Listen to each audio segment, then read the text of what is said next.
now we turn to Syria. Obviously, it's been a big news story for weeks now, and it might seem as though diplomacy is breaking out instead of war. Last Monday, Barack Obama did speak about the situation in Syria, and here's what he had to say. My intentions throughout this process has been to ensure that the blatant use of chemical weapons that we saw doesn't happen again. If, in fact, there's a way to accomplish that diplomatically, that is overwhelmingly my preference.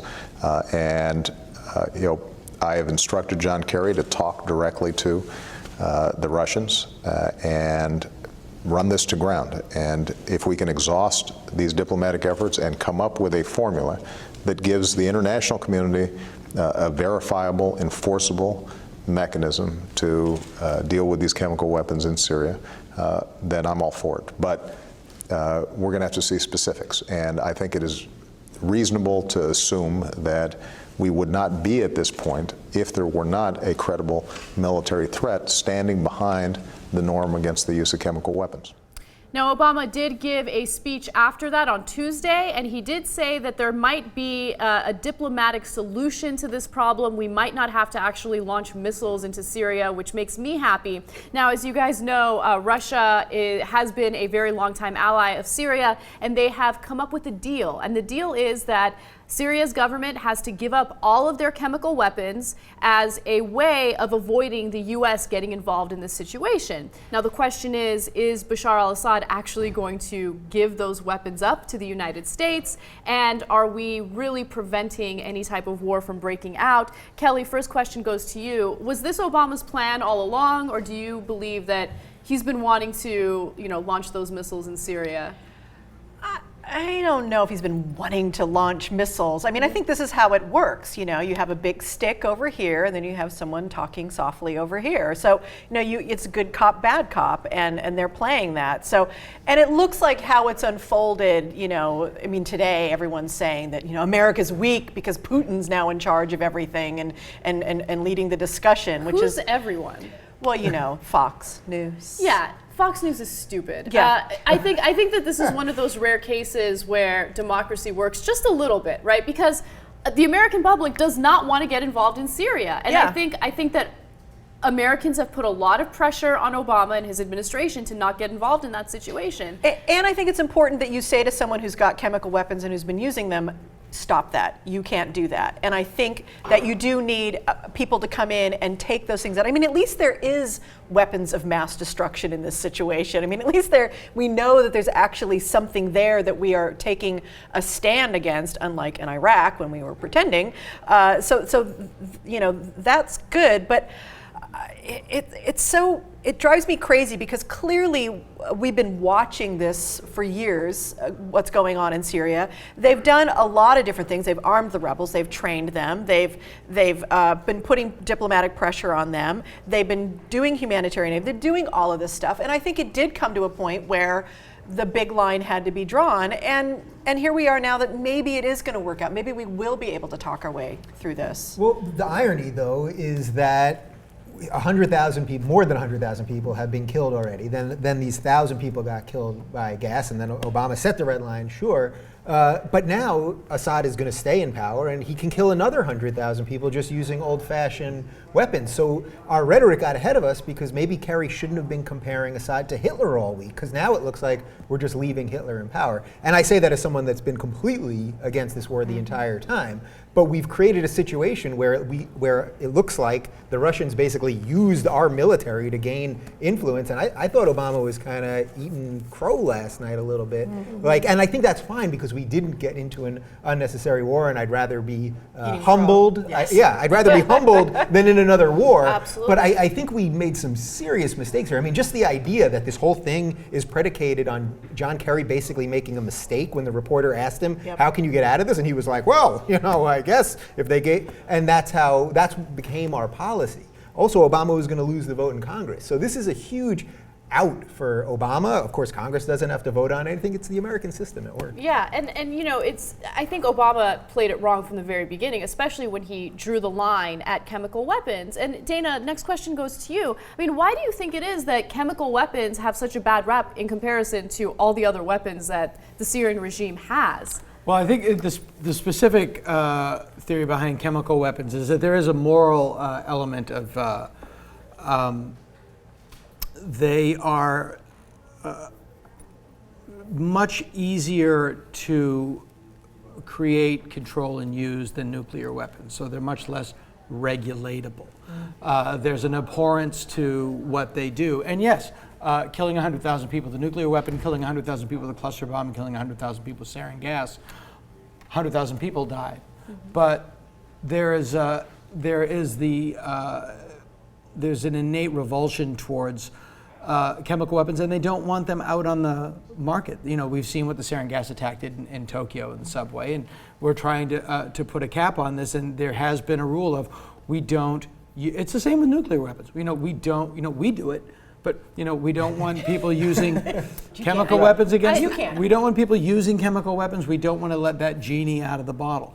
I'm really what we have seen in the past 2 weeks is really the damage that the Iraq War caused, the true damage that George W. Bush's presidency wreaked upon the American president's ability to use his military.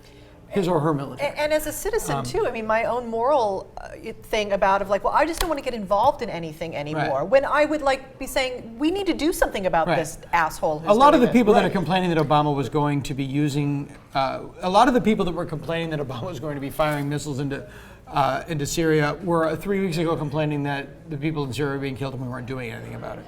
Yep. This has been an interesting problem to watch play out on the news because it's actually complicated. It's very and complicated. You have to use a sentence with a comma in it to completely, and America and Obama and Putin both want the same thing.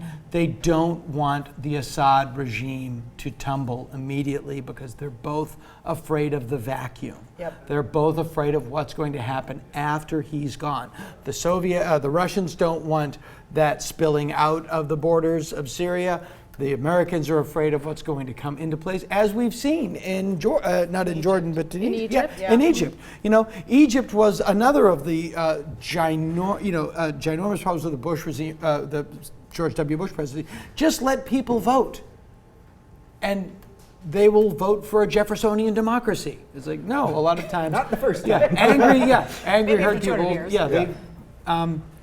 And then, we don't support democracy when they vote for the guy that we don't want. Exactly. That's why new democracies typically topple over. You don't have if you don't have the societal infrastructure to create that democracy. I think too. I don't think the Obama administration was playing this game of chess this brilliantly. I don't think that they thought they were going to get to They this fell point. into this. Yeah. Yeah. I do think that I'll make 2 points, I'll shut up.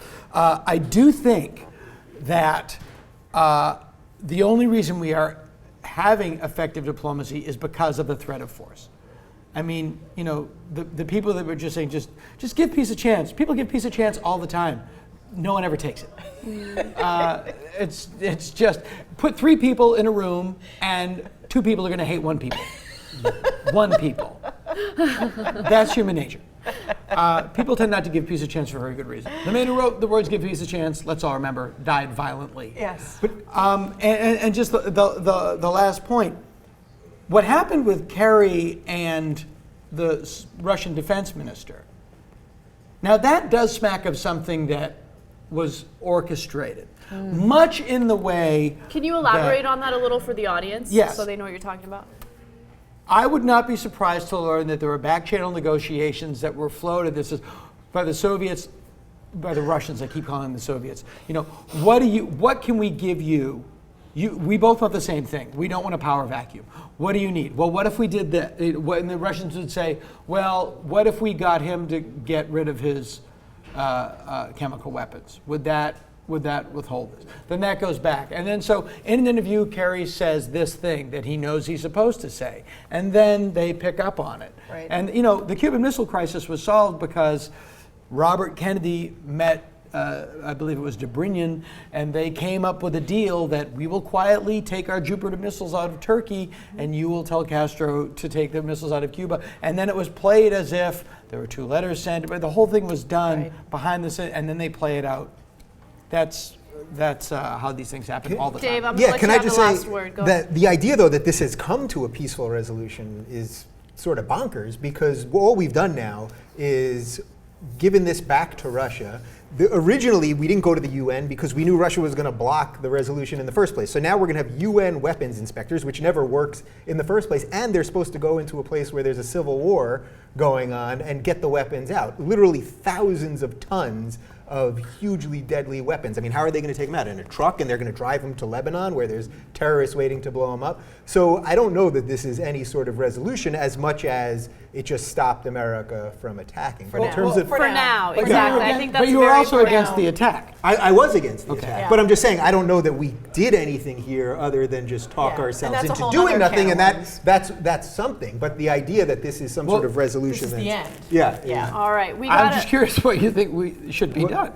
I think we shouldn't have gotten involved. We shouldn't be involved in another country's civil war. If this had been something that had spilled out into across borders, then that with allies, then maybe. But we're not even allies with Syria, so Yeah. I don't know that we should be policing everybody. So unfortunately, we have to wrap up this topic, but I do want to say that for the most part, I do agree with you, Dave. I think the role of the U.S. military is to protect U.S. borders. I don't want to get involved in a civil war in another country, and I know that that sounds extremely harsh, and it sounds like I don't care about the people of Syria, but that's not actually the case. Anytime the U.S. gets involved in a civil war, gets involved in something that's happening in the Middle East, for instance, all the U.S. does is screw things up even more, because this isn't a black and white issue. This isn't the good guys versus the bad guys. It's very, very complex. So to say, all right, well, the U.S. is going to launch cruise missiles and resolve this issue, no, I think that that's extremely irresponsible, and it's just something that the American people are against. So we should listen to the American people. What about the Balkans? Wait, let me just, in answering your question though, about what I would do that would be. So we've never done it right, with the exception of the times it actually worked correctly. Considering our current military-industrial complex and the profits that private contractors are looking forward to, right now would not be the time to get involved in a civil war. I don't think that we would do it with the right intentions. I just don't.